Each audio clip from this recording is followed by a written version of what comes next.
Hello, it's Saul. Before we go with the new video, please make sure to check out my new channel, Saul V. This channel is mostly for video game reviews and retro perspectives. Of course, existence of the new channel will not hinder this one. Thank you so much for staying with me. And now, off to the video.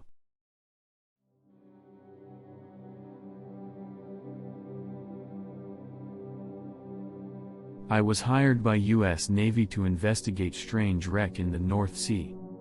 In 2023, I was a PhD student in biology and attended an ESA conference, mostly presenting some astrobiology-related research results, nothing fancy or controversial.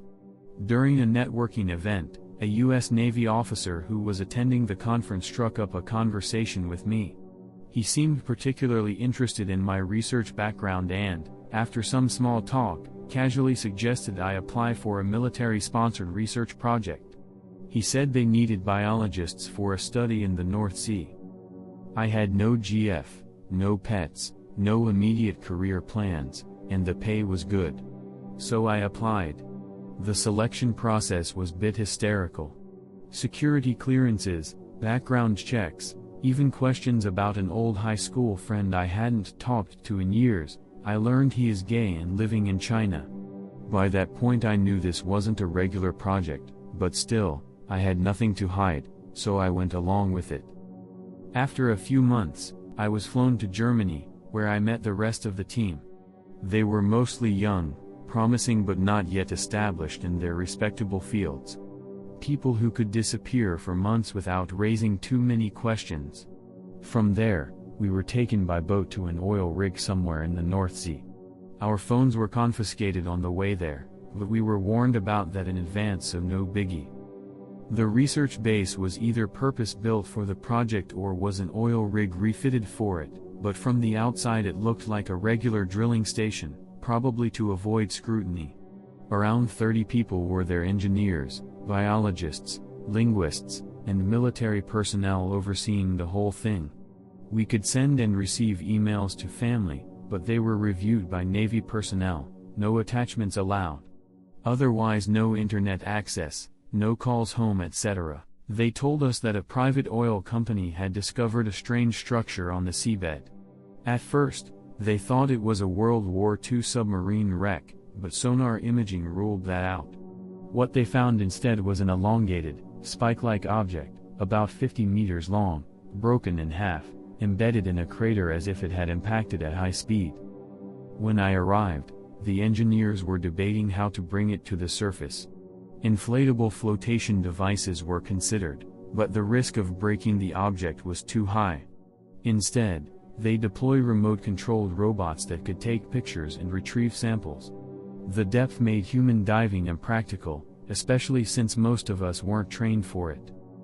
The exterior of the object was encrusted with barnacles, seaweed, sediment, and so on.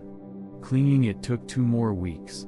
The outer layer was a carbon composite that was brittle, shattering like glass when dropped, but at the same time, it was almost impossible to bend or melt. We didn't receive exact results on dating while I was still there, but based on how overgrown it was, it must have spent centuries at the sea floor at least. For the first month, only the engineers had anything to do. Then, 5 weeks in, they found a sealed, pressurized compartment. The engineers built an external pressurized seal to access the chamber. Inside, we found what was unmistakably a control room. No oxygen, dust-covered consoles, broken panels. And 3 bodies. The first 2 were small, about 1 meter tall, humanoid but weird. Their heads looked oversized for their bodies, but probably would be normal-sized on a regular human. Hairless, no ears or noses, though there were signs these had been removed surgically. They were also castrated. Their eyes were covered by black lenses, implanted directly into the sockets, a bit like built-in sunglasses. At first we thought they were naked, but eventually we figured out they were wearing skin-tight suits that had until now decayed to dust. X-rays and ultrasound scans showed their bodies were riddled with metallic implants, like tiny shards of metal. We thought they were shrapnel from the crash, but they were distributed too deliberately to be accidental. The bodies were still connected to their seats by cables plugged directly into the backs of their skulls. The third body was different. It was tall, over 2 meters, with more human proportions, with long white hair. It was probably just bleached from the passage of time though, and it was female. No surgical mutilations. She had implants too, but fewer, and in different areas. She also had an artificial kidney. Her suit, unlike the others, was mostly intact. Underneath it we found plenty of tattoos. They resembled handwriting but didn't match any inscriptions we found, so it probably meant something else. The cause of death was obvious. All of them were killed by the impact, with the female's head nearly detaching from her neck. The linguists attempted to analyze the symbols on the control panels, but they were too faded to read. One metal plate above the consoles had a short inscription etched in it, so it didn't fade. The script consisted of vertical lines with dots and triangles written on them at different heights, a bit like musical notes, but the sample size was too small to translate, so linguists mostly ended up being useless for the whole stay. We tried to take DNA samples, but we got no results, which is unsurprising considering the age and conditions in which these bodies were kept. By the end of the 4 months, we had submitted our reports. We didn't make any more significant findings, and we couldn't recover anything useful using remote subs we were using. Some people, including myself, wanted to continue, but the Navy didn't want to talk about it. I suspect they have since recovered the wreck and moved it stateside. During my stay there, one of the Navy liaisons told me they didn't care if we talk about what we saw there. No one would believe us without a proof, and the government's own disinformation psyops would bury the truth in noise anyways. I haven't told anybody about this, but I'm not worried about getting disappeared. I'm just sad I'll probably never get any answers or credit. Recently I realized that since I wasn't allowed to take any notes with me, I should write it all down before I start to forget. Feel free to ask questions. I'll try to answer, just keep in mind I was only a junior researcher there. Draw the craft. Pic related, just a quick sketch based off my memory. The actual wreck was not visible on cameras, due to the buildup of sediment, but it stood out clearly on the sonar. Its rear end was covered by a sand dune. Red rectangle is where we found the pressurized chamber. You could also clearly see remains of the crater it made during its crash. Some questions. Was the lady eye hot? How big were the tits? Did anyone diddle the dead eye? You're a biologist, so give us the biological detail of your report. Give us something that proves you're not full of shit. The bodies were all so shriveled up that she might have had the biggest jugs you've ever seen and you wouldn't be able to tell.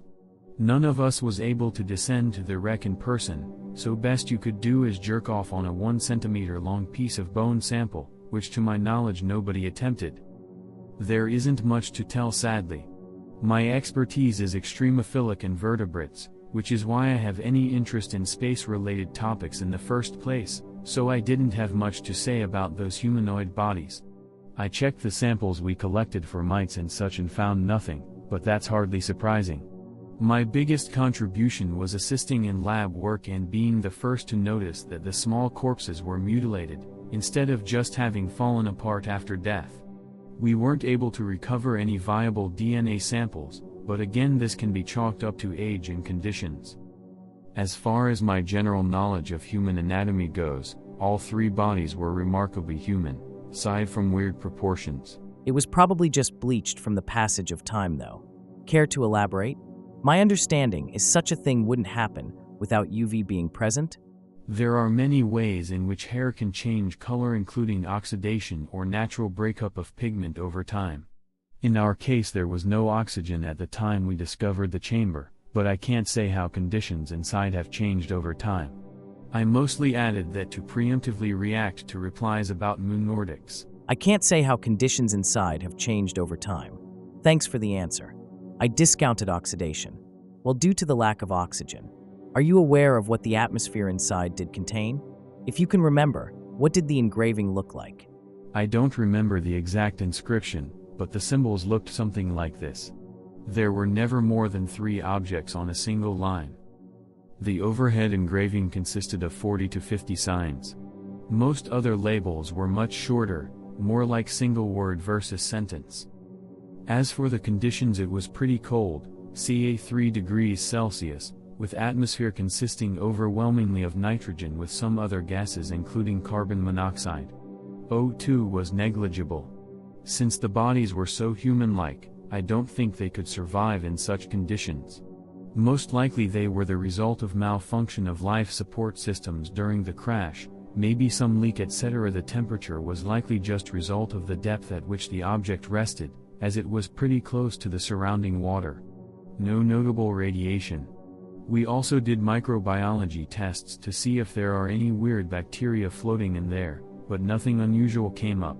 Wasn't there something similar on the supposed Roswell control panels? Also, did the craft look at all like PIC related? Hard to tell. I've only ever saw sonar images and blurry underwater camera footage. I think it was more rounded. It was naturally much larger. Care to explain this picture? In our case, it's also not impossible that the craft could have had wings or some other protruding structures that have been destroyed. There was plenty of debris in the surrounding seafloor. Weird proportions. Could that be explained by gas under pressure? By weird proportions I meant the female being huge and the 2 smaller bodies having atrophied bodies in relation to their heads. This was definitely an anatomical feature as it could observed in bones. I should also note that while impossible to say for certain, all bodies had broken bones that would suggest lethal injuries during the crash, so their deaths were most likely due to that and not change in pressure/atmosphere. Did the aliens have implants in their chests, PIC related? They had implants throughout their whole bodies, but they were nowhere near as big and obvious. As already stated, initially we mistook them for metal debris from the crash, which got embedded inside the corpses. Most were no bigger than 3 centimeters and looked like metal shards. The biggest implant was inside the female body. We didn't take it out, but its shape and placement led us to believe it was an artificial kidney. The skeletons looked nothing like the Peruvian mummies. They were obviously human-like with proper number of ribs, vertebrae, identical limb anatomy etc. Why mutilated? From the crash? What was the estimated age/cache time even if you couldn't get dating from samples etc.? No, both of the smaller bodies have had their noses and ears removed. This happened long before their deaths and the crash, as you could observe scars and marks left by stitching. Considering their closeness to human anatomy, this likely didn't affect their functioning much and was done for cultural reasons. They were also both castrated. We were unable to tell their sex from the bodies alone. As for the age, there were different numbers thrown around. Most convincing was one marine biologist who claimed that judging by the buildup of sediment and organisms growing around the wreck, it must be at least 500 years old. No idea how close or far off he was, considering many unknowns. Were there microorganisms on board of the craft? Is the ship still there on the bottom of the sea? Did the ship have a control panel? We ran some bacterial cultures using samples from the pressurized chamber. Nothing worth mentioning. Hard to tell if what we found was natively there or if it was result of contamination during our excavation. No killer or unusual bacteria as far as I know.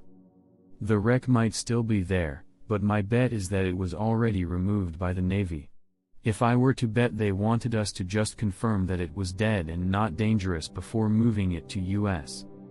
There were plenty of control panels, each body was seated behind one. All were busted, so all I saw were some buttons and, most likely, dead screens. 2 smaller bodies were plugged into the panels directly. Heading to sleep now. If the thread still stands, I can continue answering questions tomorrow.